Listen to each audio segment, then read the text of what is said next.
ಯೋಬು ಗ್ರಂಥವು 23ನೇ ಅಧ್ಯಾಯ 14ನೇ ವಚನ ಇವತ್ತು ನಾವು ಧ್ಯಾನ ಮಾಡೋಣ.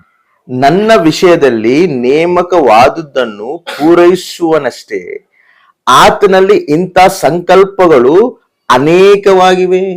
ನನ್ನ ವಿಷಯದಲ್ಲಿ ನೇಮಕವಾದದ್ದು ಪೂರೈಸ್ತಾನೆ ದೇವರು.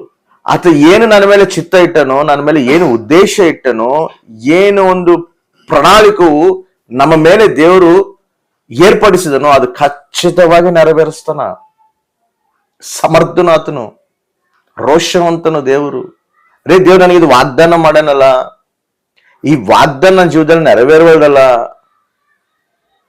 ನನ್ನ ಜೀವನ ಎಲ್ಲ ಅಂಧಕಾರದಲ್ಲಿ ಹೋಗತ್ತಲ್ಲ, ದೇವ್ರ ವಾಗ್ದಾನ ನನ್ನ ಜೀವನದಲ್ಲಿ ನೆರವೇರ್ತಿಲ್ಲ, ದೇವ್ರ ಸಂಕಲ್ಪವು ನನ್ನ ಜೀವನದಲ್ಲಿ ನೆರವೇರ್ತಿಲ್ಲ ಅನ್ನೋ ಆ ಬಾಧೆ ನಮ್ಮನ್ನ ನಿರಾಸೆಗೆ ಕರ್ಕೊಂಡು ಹೋಗ್ತದೆ. ಭಾರಿ ಮಂದಿಗೆ ಏನು ಗೊತ್ತಾ, ದೇವರು ನಮ್ಮ ಜೀವನದಲ್ಲಿ ಒಂದು ವಾಗ್ದಾನ ಮಾಡಿರ್ತಾನ, ಆ ವಾಗ್ದಾನಗೆ ವಿರುದ್ಧವಾಗಿ ನಮ್ಮ ಜೀವಿತ ನಡೀತಿರ್ತದೆ ಅನ್ಕೋರಿ, ಅಪೋಸಿಟ್ ಆಗಿ ನಮ್ಮ ಜೀವಿತ ಹೋಗ್ತಿರ್ತದೆ ಅನ್ಕೋರಿ. ದೇವ್ರ ವಾಗ್ದಾನ ನನ್ನ ಜೀವಿತ ಎಲ್ಲಿ ನೆರವೇರಕತ್ತೈತೆ? ನೆರವೇರ್ತಾ ಇಲ್ಲಲ್ಲ.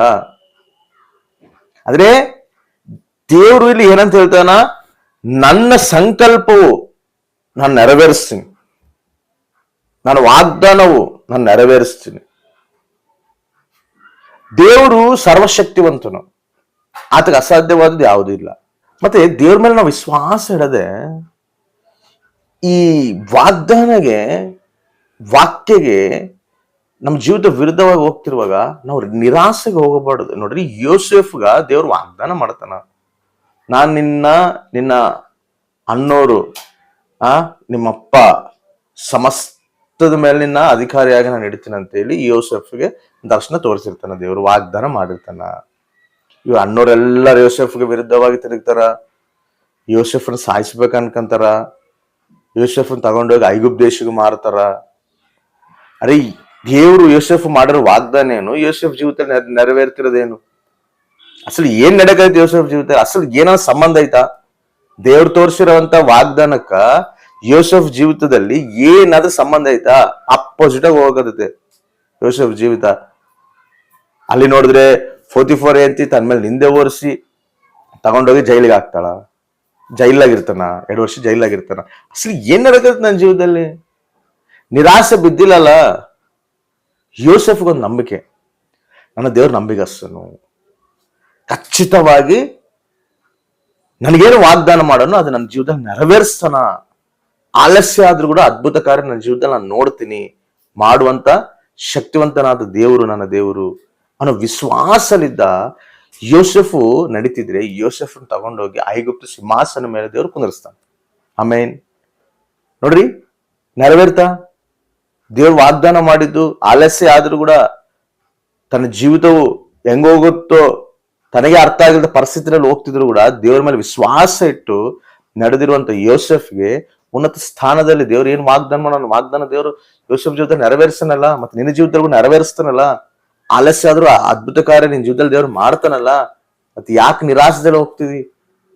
ವಾಗ್ದಾನ ನನ್ನ ಜೀವಿತದಲ್ಲಿ ನೆರವೇರ್ತಿಲ್ಲಲ್ಲ, ವ್ಯತಿರೇಕವಾಗಿ ನನ್ನ ಜೀವಿತ ಹೋಗತ್ತಲ್ಲ, ನನ್ನ ಫ್ಯಾಮಿಲಿ, ನನ್ನ ಮಕ್ಕಳು ಎಲ್ಲ ಚಿಂದ್ರ ಬಂದ್ರ ಹಾಕತ್ತಲ್ಲ, ನನ್ನ ಜೀವಿತ ಏನು ದೇವ್ರ ಕಾರ್ಯ ನನ್ನ ಜೀವಿತ ನಡೀತಿಲ್ಲಲ್ಲ, ಅರೇ ನನ್ನ ಜೀವಿತ ಮುಳುಗೋಯ್ತೇನೋ, ನಷ್ಟ ಆಗ್ತಿದ್ದೀನೇನೋ, ನಿರಾಸೆ ಚೆಂದಬಾರದು.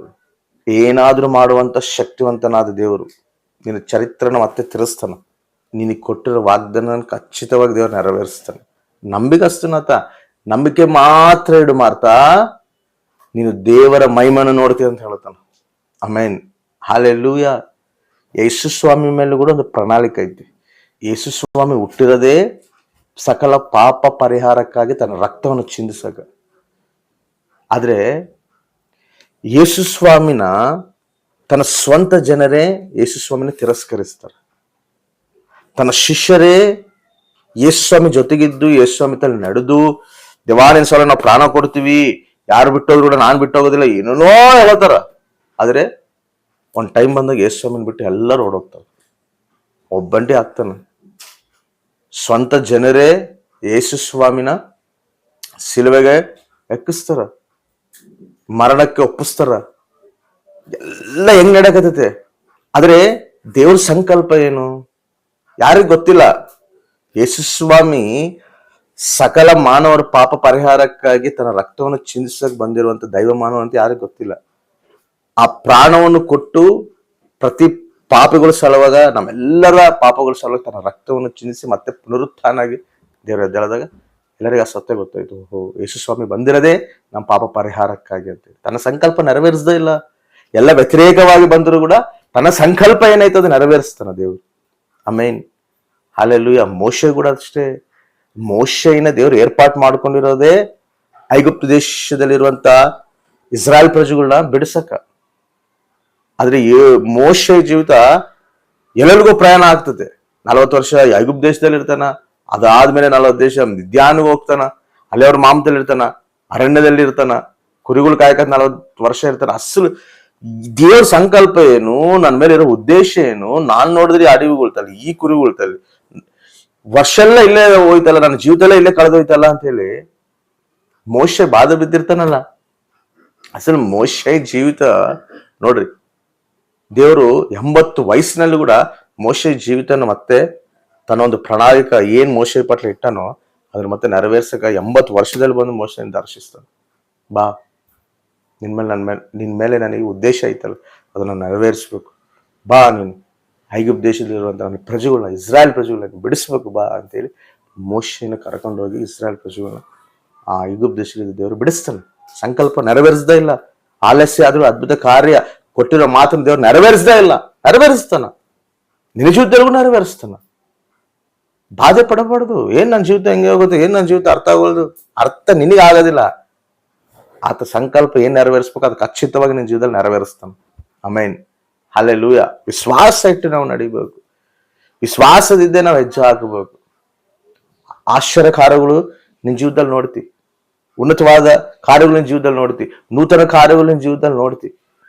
ದೇವ್ರ ಸಂಕಲ್ಪ ಖಚಿತವಾಗಿ ನೆರವೇರಿಸ್ತಾನಂತ ನಂಬಿಗಸ್ತ. ಆ ವಿಶ್ವಾಸ ಇಟ್ಟು ನೀನ್ ನಡಿ, ನಿನ್ನ ಜೀವಿತದಲ್ಲಿ ಆಶ್ಚರ್ಯ ಕಾರ್ಯ ನೀನ್ ನೋಡ್ತಿ. ಆಮೇನ್.